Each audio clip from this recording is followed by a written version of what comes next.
Now, the most important question of all, as is always the case, where is decision making going? What is it going to look like in the future?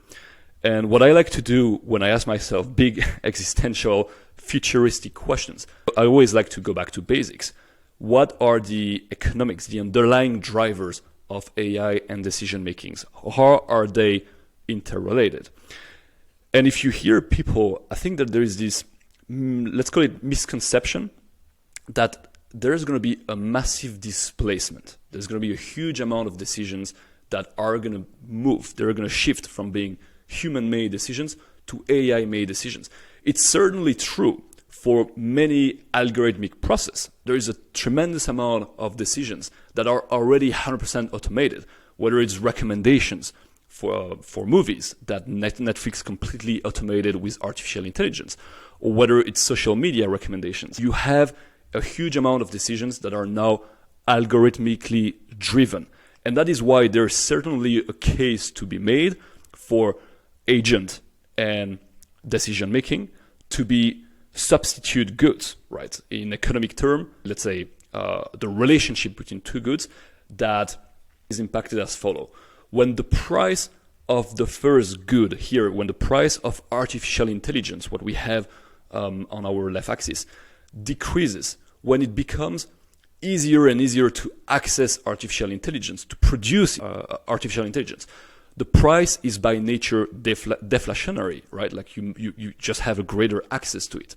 When you have this economic phenomenon of price decrease, what we're going to see for the demand of decision making, we're going to see a drop in demand. We're going to see that more and more, let's say, decisions that used to be made by human, what we see on the right axis, what we see with these, let's say, these arrows on the right, more and more of these decisions are going to start being made, substituted by agents. And that's what we already see quite a lot.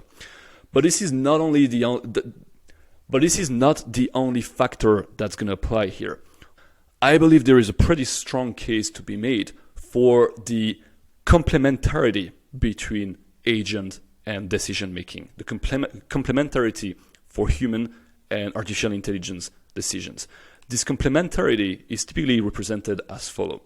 When the price, again, of artificial intelligence decreases, when you essentially have now a bigger access to artificial intelligence, what we're going to see is an increase in demand for human validation, for human decisions on top of this artificial intelligence. Any subject that could lead potentially to social anger is always going to have a final layer of human validation and human decisions on top of the output, just as we saw in the previous slide, on top of the output of the agent.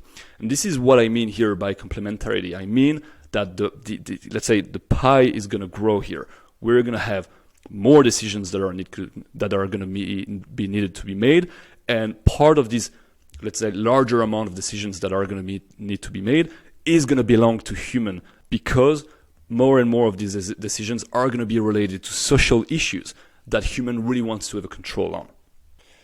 I would go as far as to argue that we are still not 100% sure of how big this demand for decision is going to be, and whether at the same deflationary price of artificial intelligence, if we are not going to reach a tremendous exogenous increase in demand, that we still actually don't even know where it's coming from.